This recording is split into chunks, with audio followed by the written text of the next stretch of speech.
Ang Diyos ang pinakamakapangyarihang hari. Kayong mga tao sa buong mundo, umawit kayo ng mga bagong awit sa Panginoon. Awitan ninyo ang Panginoon at purihin ang kanyang pangalan. Ipahayag ninyo sa bawat araw ang tungkol sa pagligtas niya sa atin. Ipahayag ninyo sa lahat ng mamamayan sa mga bansa ang kanyang kapangyarihan at mga kahanga-hangang gawa. Dahil dakila ang Panginoon at karapat-dapat papurihan. Dapat siyang igalang ng higit sa lahat ng mga Diyos. Dahil ang lahat ng Diyos ng ibang mga bansa ay hindi tunay na mga Diyos. Ang Panginoon ang lumikha ng langit. Nasa Kanya ang kapangyarihan at karangalan, at nasa templo niya ang kalakasan at kagandahan.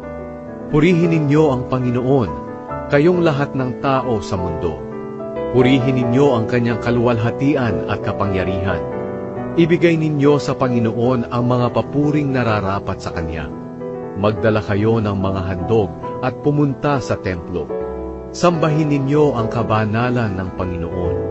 Matakot kayo sa Kanya, kayong lahat ng nasa sanlibutan. Sabihin ninyo sa mga bansa, naghahari ang Panginoon. Matatag ang daigdig na Kanyang nilikha at hindi ito matitinag. Hahatulan niya ang mga tao ng walang kinikilingan.